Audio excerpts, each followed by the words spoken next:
Bueno, hoy vamos a continuar con la segunda parte de fisiología leucocitaria,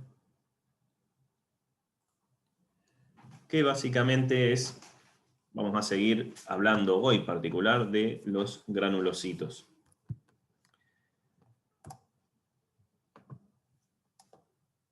De los granulocitos del linaje mieloide, que son los neutrófilos, los eosinófilos y los basófilos. Esto ya lo habíamos visto en la clase pasada. Habíamos visto que los granulocitos polimorfonucleares, los tres más importantes son los neutrófilos, los eosinófilos y basófilos, que tienen su característica principal es que primero son polimorfonucleares, es decir, el núcleo no es el típico núcleo redondo y de forma uniforme. Aparte tienen gránulos que se marcan bastante intensamente con distintas tinciones, por eso son granulocitos, y sirven particularmente, actúan en la inmunidad innata, es decir, la inmunidad que ocurre apenas alguna partícula extraña ingresa al cuerpo. Estas células tienen la capacidad de migrar y de moverse de un lado a otro, yendo hacia el lugar de la infección. Son las células nucleadas que están en mayor cantidad en la normalidad. Y empezando particularmente de estos grupos, o de este grupo, los neutrófilos son los más prominentes, porque son aproximadamente el 60 al 70% del total de las células nucleadas que hay en la sangre. Un poco habíamos hablado que su función principal es básicamente fagocitar bacterias y hongos. Todos son capaces de migrar, están en circulación, se generan en la médula ósea, van a circulación y están circulando eventualmente frente a un estímulo que está en el tejido, son capaces de extravasar, de salir del vaso donde estaban circulando, vienen haciendo el rolling y haciendo la diapédesis y meterse en el tejido e ir hacia la fuente de infección o de daño.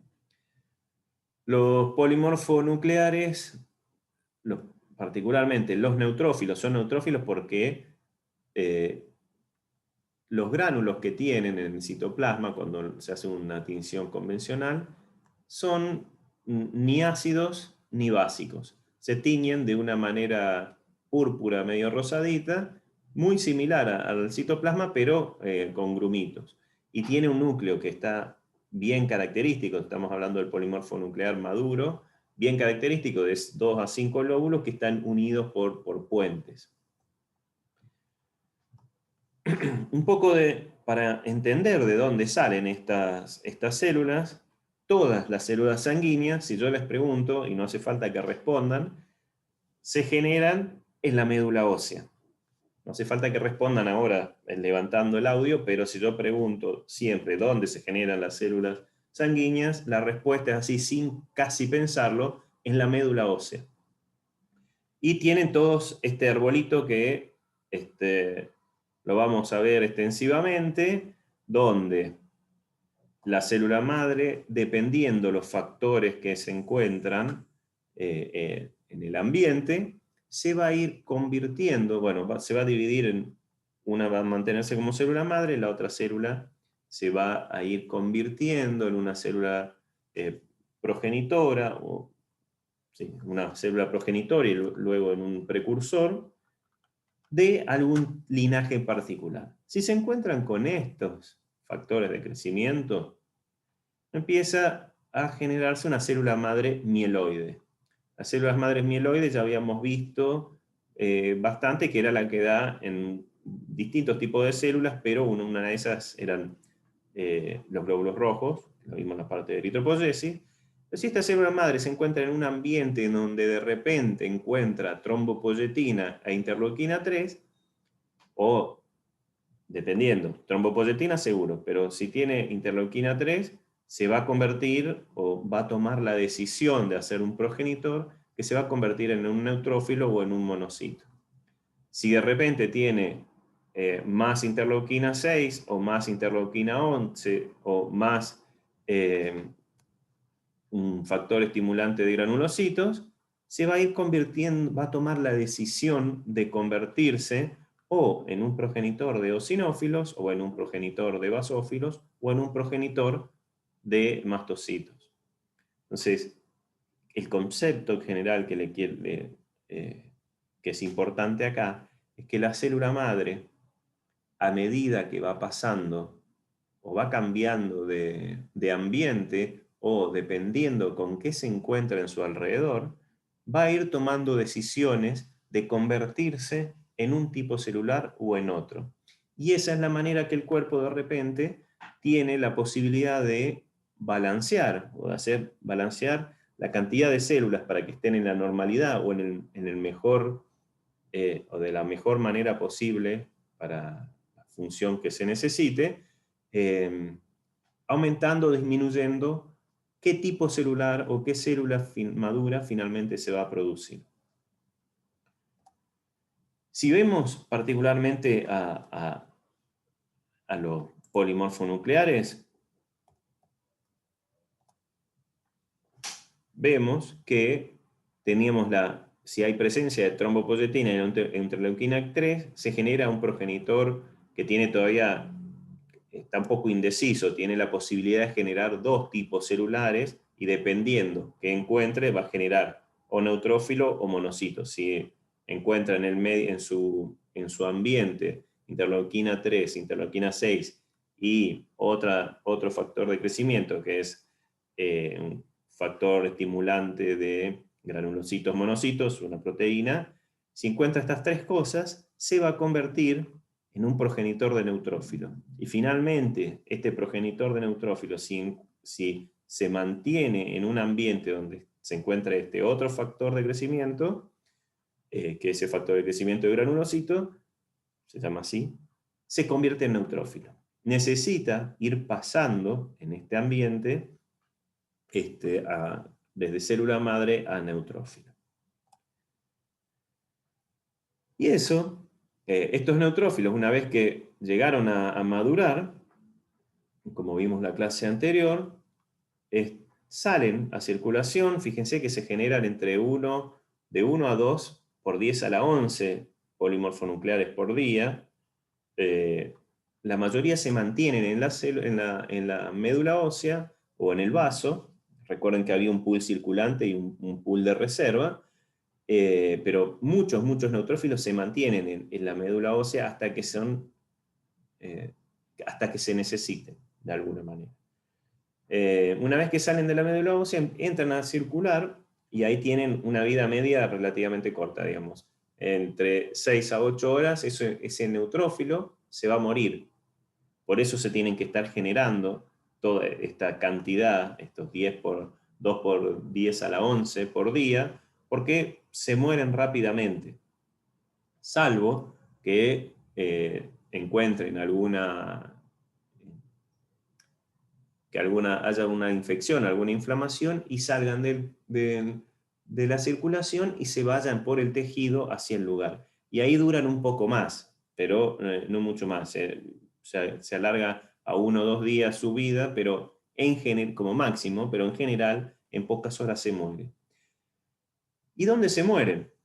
Estos neutrófilos que están en circulación, a medida que van circulando, ¿y por qué van envejeciendo rápidamente, en horas?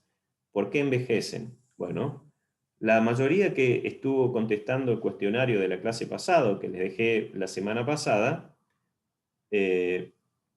una de las preguntas era ¿qué contienen los gránulos de los polimorfonucleares? Los gránulos polimorfonucleares tienen muchas cosas que tienen que investigar cuáles son, pero en su mayoría son moléculas que generan daño a otras moléculas que sirven para degradar proteínas, para degradar lípidos, para bajar el pH, es decir, para acidificar cosas. Y esas moléculas en general también van generando, son tóxicas para el propio neutrófilo. Por más que lo tenga en vesículas y lo tenga todo contenido, están trabajando, contienen moléculas tóxicas que eventualmente los van perjudicando, y por eso se mueren rápidamente. Pero no es que se mueren. Cuando una célula se muere, yo siempre le digo, bueno, una célula se muere en circulación. Es muy difícil que una célula se muera en circulación. La mayoría de las células, cuando van envejeciendo, se le van cambiando, así como tenemos el caso de los eritrocitos. Si recuerdan que decíamos, bueno, en vida media es de 120 días, y a medida que van circulando y va pasando el tiempo, van envejeciendo y se le van modificando proteínas de la membrana. A los neutrófilos le pasa lo mismo. Van empezando a modificar, a sufrir cambios internos que se ven reflejados en la membrana plasmática, y esos neutrófilos cada vez tienen riesgo de, o de repente, liberar sus gránulos porque sí, lo cual sería un problema, porque si liberan los gránulos en cualquier momento, son capaces, el contenido de los gránulos matan cualquier cosa, inclusive las propias células, entonces, o perjudican cualquier cosa, inclusive las propias células. Entonces, a medida que se van envejeciendo, se le van marcando proteínas en la membrana que los indican cuáles son neutrófilos jóvenes y cuáles son envejecidos. Y los envejecidos empiezan a tener receptores en la membrana que les dan la señal de que cuando estén cerca de la médula ósea salgan de circulación, o cuando estén pasando por un vaso sanguíneo en la médula ósea, salga de la circulación y vuelvan hacia la médula, donde habían nacido, donde se habían generado. Y ahí vienen los macrófagos de la médula ósea y los fagocitan directamente, se comen a los polimorfonucleares viejos. De manera que no hay, lo fagocitan, significa que el macrófago lo engloba completamente y lo destruye al polimorfo nuclear. ¿Y esto es para qué? Para que no vaya a hacer cosa que al polimorfo nuclear, porque esté envejecido, libere los gránulos y perjudique al tejido que tiene alrededor. Entonces viene un macrófago y se lo fagocita. Y una cosa interesante es que cuando un macrófago fagocita a un polimorfo nuclear, le da el mismo macrófago recibe la señal de empezar a producir este factor, que es el factor estimulante de granulocitos, que, si recordamos, es el factor que se requiere, es el factor, el último, es el primero, está por acá arriba, y el último, que requiere que haya en el medio para que las células progenitoras se conviertan en neutrófilos. De manera de que así se cierra el ciclo. Se generó el polimorfo a partir de que la célula progenitora se encontró en el medio con este factor de crecimiento, salió de la médula ósea, envejeció, volvió a la médula ósea, se lo comieron los macrófagos. Estos macrófagos que fagocitaron polimorfo liberan el factor de crecimiento estimulante de la formación del nuevo polimorfo, y este factor de crecimiento actúa sobre las células progenitoras generando nuevos polimorfos. De manera que siempre están lo más nuevo posible.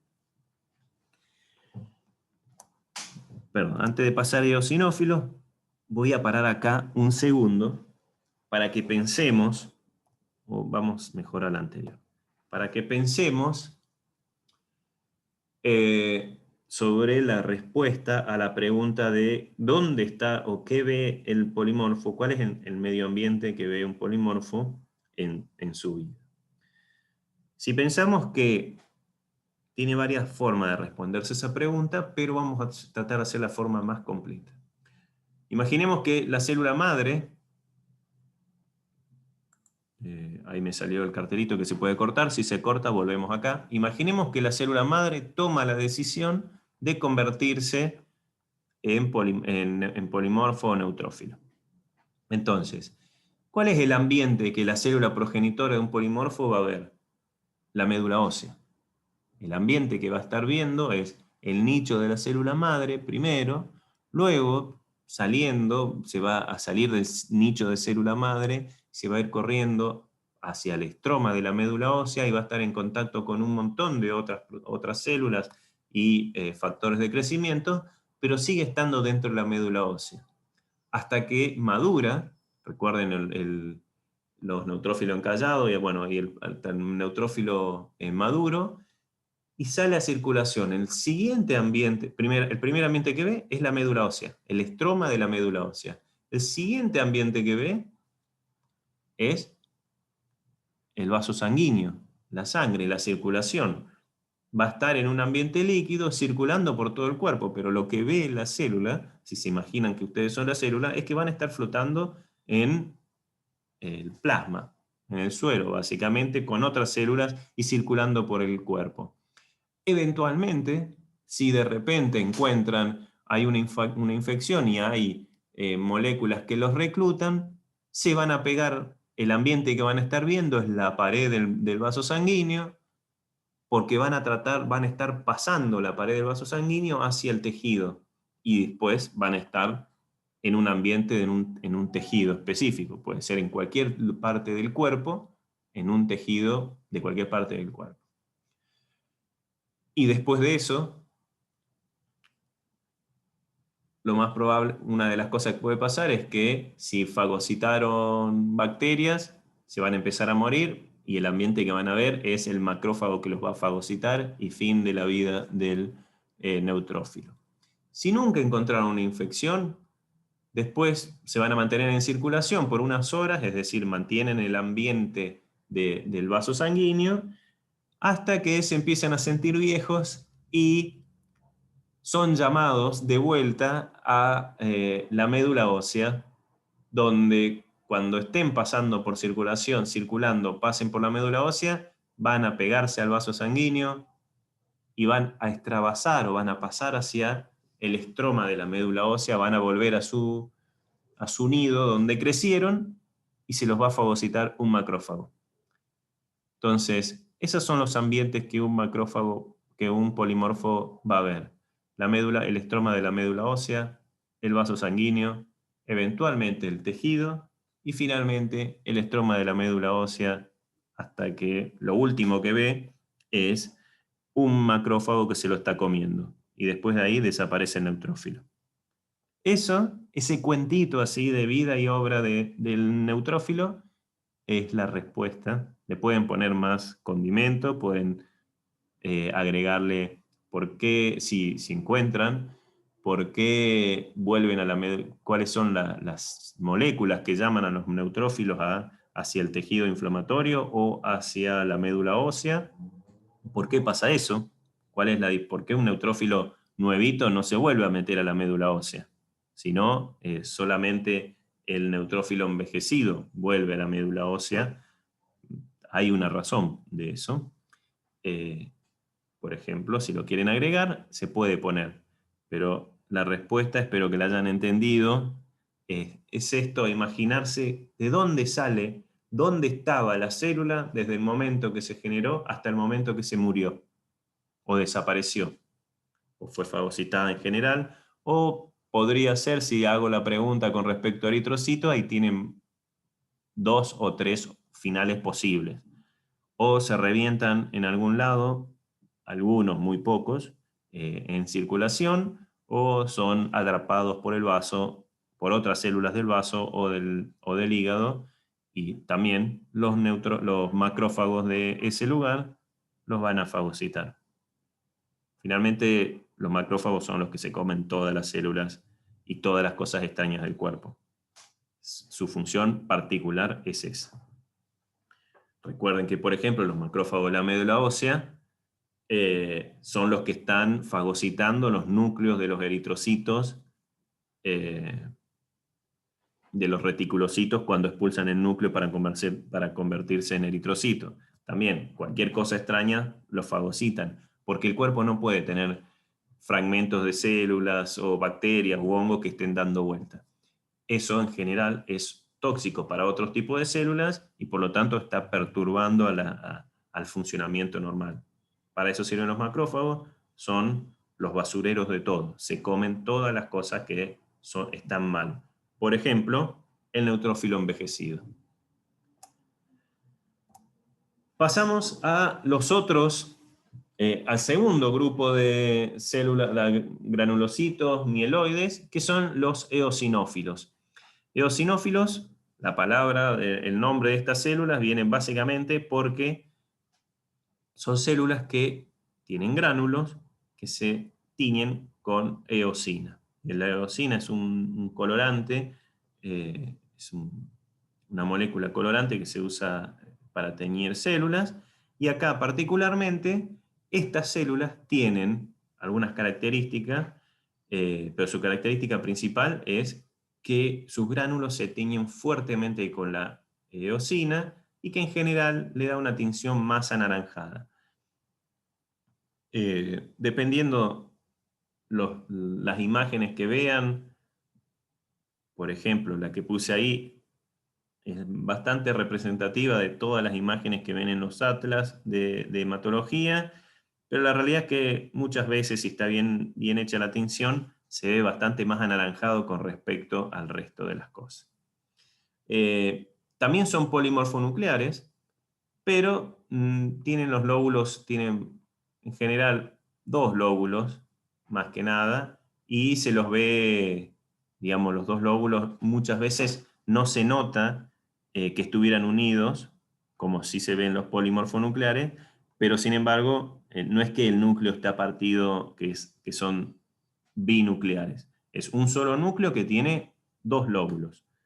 Por ejemplo, acá, en la imagen de acá abajo, no se nota, no podemos definir si acá están unidos estos 2 lóbulos, pero los eosinófilos y todos los polimorfonucleares tienen un solo núcleo que que tiene distintas formas, pero es uno solo, que puede estar en distintos lóbulos, pero siempre es uno solo. Son un poco más grandes, tienen un tamaño entre 12 y 17 micrones. En general lo vamos a ver con 2 o 3 lóbulos conectados, que muchas veces no se ve esa conexión. No tienen nucleolo, es decir, no tienen un lugar fuerte en los núcleos, una tinción fuerte donde el nucleolo es el lugar donde se generan ribosomas y otros RNAs para que funcione la célula. No se lo notan, al menos. Tienen una cromatina heterogénea. ¿Qué significa esto? Que el color no es parejito del núcleo. Si ven, hay como lugares que están más oscuros y lugares que están más claros. Son heterogéneos. El citoplasma, más allá de los gránulos, en general es rosadito. Por ahí el borde es irregular, no es tan redondito como se lo ve en este esquema de acá arriba o en este esquema de acá anaranjado. Y tienen 3 tipos de gránulos también. Los gránulos primarios, que son poquitos, los gránulos secundarios, que la mayoría de los gránulos que uno ve son los gránulos secundarios, y de hecho son los que toman el color anaranjado, son gránulos bien redonditos, acá podemos ver cada uno de estos puntitos son los gránulos secundarios, y otros gránulos que se llaman gránulos pequeños. Tienen una gran cantidad de citoplasma, y la mayoría, de nuevo, la mayoría de las células, no hay muchos en